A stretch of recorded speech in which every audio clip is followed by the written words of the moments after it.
안녕하세요. 오늘은 출애굽기 15장입니다. 15장에는 모세와 미리암의 노래가 나와 있죠. 홍해를 건너는 것으로 이집트의 군대로부터 승리하는 것으로 출애굽이 완성됩니다. 이 완성된 시점에서 그들이 깨달은 것이 무엇이죠? 하나님께서 진정으로 주권자이시구나, 하나님께서 진정으로 구원자이시구나라는 것을 깨닫습니다.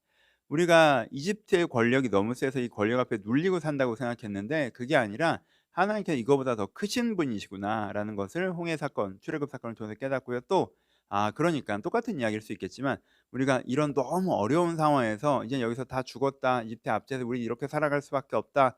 우리가 세상에 억눌려 있는 상황이라 할지라도 어디서든 거기서부터 하나님께서는 주권자이시기 때문에 구원자이실 수 있는 거죠. 건지실 수 있는 분이시구나. 하나님께는 우리의 주권자이자 구원자이시구나. 그 힘을 갖고 계시고 그 힘으로 우리를 건지시고자 하는 따뜻한 마음을 갖고 계신 분이시구나라고 하는 고백을 모세와 미리암의 노래를 통해서 드리는 것입니다.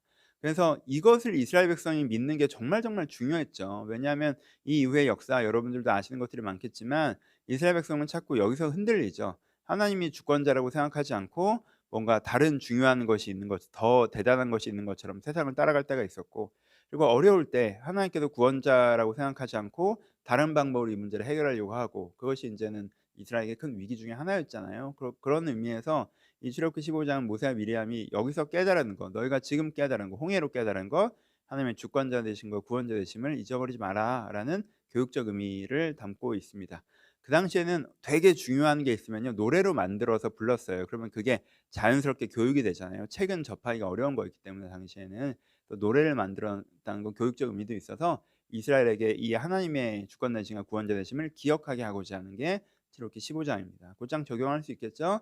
여러분들의 삶에서 하나님보다 세상 돌아가는 게 더 세 보이고 커 보이고 주권인 것 같고, 세상은 하나님도 있지만 세상은 이렇게 돌아가, 그러니까 이렇게 해야 돼가 아니라 주 뜻대로 해야 됩니다. 하나님께서 주권자십니다. 주 뜻대로 우리가 따라갈 때 하나님을 통한 결과들이 있습니다. 여러분 그렇잖아요. 세상적인 성공이 있다는 거 저도 알죠. 여러분 세상 방법으로 성공할 수 있습니다. 그 룰이 틀리지 않았어요. 그렇게 하면 성공할 수 있어요. 근데요, 세상에는요, 하나님의 방법의 성공도 분명히 있어요. 그 세속적 성공과 좀 다르지만 여러분들의 영혼의 성공과 인생의 성공에 있어서 진정한 성공이 여기서 일어난단 말이에요. 그러니까 우리가 하나님 앞에서의 성공, 하나님과 함께 만들어낸 성공이 진짜 성공, 이 주권을 의지하는, 이 주권을 의지하지 않는 그런 하나님의 주권 되심을 여러분들이 바라보시는 것이 출애굽기 15장을 통해서 다시 한번 고백하셨으면 좋겠습니다. 홍해를 가르신 하나님, 우리의 하나님이십니다. 그렇잖아요. 같은 하나님을 믿는 것이기 때문에 이집트의 전차를 수상시키시는 하나님이 우리의 하나님이십니다. 그러니까 세상의 어떤 롤대로 안 하면 망해가 아니라 하나님의 방식대로 하면 세상의 롤을 뛰어넘을 수 있다라는 믿음과 추구가 우리가 필요합니다. 또 하나는 연결되지만 구원자 내심이죠. 내가 바로 전에 이스라엘 백성이 얘기했었잖아요. 우리를 죽이려고 여기를 데려왔느냐. 살다 보면 그렇게 막다른 골목처럼 느낄 때가 있죠. 우리를 죽이려고 하나님 인도함 따라 나름대로 신앙생활하고 살았는데 고작 도착한 곳이 여기입니까? 라고 말하고 싶을 때가 저도 여러 번 있었어요. 근데 거기서 하나님께서 분명히 뭐 대단한 건 아니지만 제 입장에선 홍해를 가르실 때가 있었고 인도하실 때가 있었습니다. 그래서 우리가 다른 무엇을 나의 구원, 이렇게 해결해 볼까 저렇게 해결해 볼까 중요하지만 그것과 함께 그것보다 더 중요하게 하나님을 여러분들의 구원자로 삼으시는 것이 필요하다라고 생각합니다. 여기서 또 한 텀의 이야기가 마무리되죠. 6월절 얘기부터 홍해 이야기까지 한 텀의 얘기가 마무리되고 15장 후반부터 나와서 오늘은 얘기 안 하고 다음 주부터 본격적으로 얘기하려고 하는데, 광야 이야기가 이제 시작이 됩니다. 그래서 이제는 또 다른 텀을 준비하셨으면 좋겠고, 한 텀을 마무리하면서 한 가지만 더 말씀드리면, 이 이야기가 이제 구원의 서정을 닮아 있다고 하잖아요. 모든 신앙인의 이야기를 닮아 있다라고 합니다. 이스라엘의 과정은 우리가 이스라엘 백성이 이집트의 압제에서 살아가다가 6월절의 은혜로 구원을 받고, 그리고 홍해를 건너 광야에서 하나님을 배워가고 알아가고 훈련하고, 그렇죠?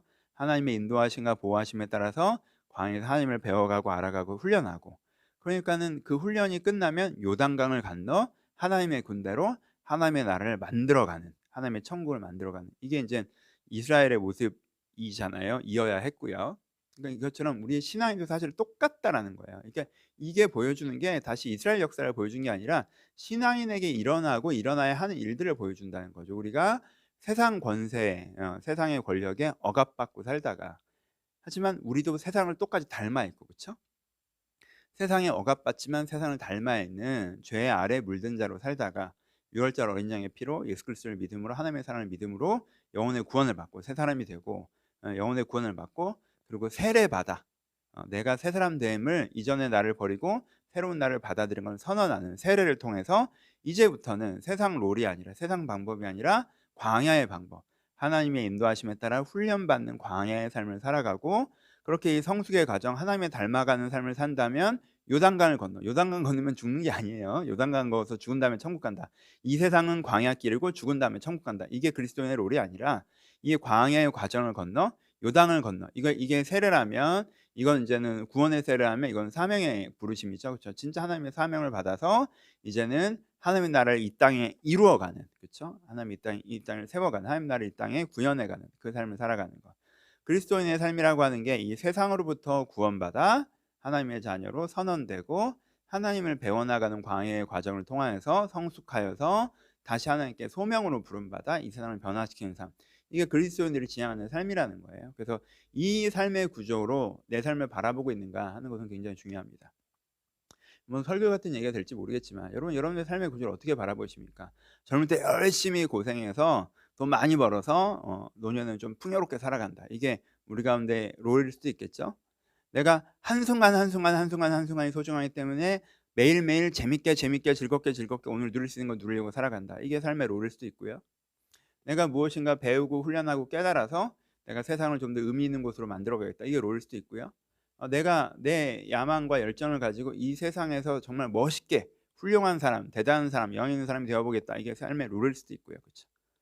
나는 그냥 별 생각 없고 난 롤 같은 거 없고 이 나를 불편하게 하는 세상에서 요리조리 잘 피해 가지고 가늘고 길게 안정적으로 살아갔으면 좋겠다. 이게 내 삶의 롤일 수도 있겠죠. 삶의 롤이 내가 어떤 삶의 구조로 나를 내 삶을 바라보고 요렇게 '나는 요렇게 살아가는 거야.'라는 내가 갖고 있는 내 인생의 그림, 내 개인사의 역사의 그림이란 게 있다는 거예요. 그쵸? 근데 그게 뭐여야 되느냐라고 하면 다른 그림도 있을 수 있겠지만 내 인생의 가장 기본적인 그림은 이 구원의 서정. 내가 이 세상에 억압받고 세상을 닮아 있는 삶을 끝내고 이 삶이 아니라 내가 정말 하나님으로부터 예수 그리스도의 은혜로 새로워지고 그냥 영혼의 '아 내가 인제 영혼이 생겼어. 예수의 은혜 받고 새로워지면 영혼이 생겼어.' 정도잖아요. 그게 인제 정말 내 인격이 되어가는 영적 성숙의 과정을 건너서 그 사이에 무리 없는 괴로움도 있을 수 있고 음식이 지겨운 괴로움도 있을 수 있지만 그게 중요한 게 아니고 편안한 게 중요한 게 아니니까 내가 영적 성숙의 과정을 거쳐서 내가 인제는 편안하게 대단하게 아니라 내가 하나님의 사명으로 정말 여리고를 무너뜨리고 하나님의 일들을 만들고 하나님의 나라를 이게 내 삶의 롤. 하나님 좀 더 성숙하고 싶고 내가 하나님 앞에서 의미 있는 삶을 살아가고 싶고 내가 이 죄된 세상으로부터 건져져서 세상과 다른 내 영혼이 깨어나고 싶고 이것이 내 삶을 바라보는 기준이어서 내가 이렇게 살아가고 있을 때 '아 나 정말 잘 살고 있다. 나 성공적이다.' 이렇게 느낄 수 있는 이 구원의 서정으로 내 삶을 바라보는 그 영적 관점, 믿음의 관점을 여러분이 가지셨으면 좋겠다라는 것도 한 텀을 마무리하면서 같이 말씀드립니다. 이번 주 수고하셨고요. 은혜로운 한 주 되셨을 거라고 생각해요. 6월절과 홍해 사건 너무너무 중요한 사건이니까 주말에 한번 다시 보시면서 이 은혜를 여러분 마음 가운데 깊이 한번 새기셨으면 좋겠습니다. 감사합니다.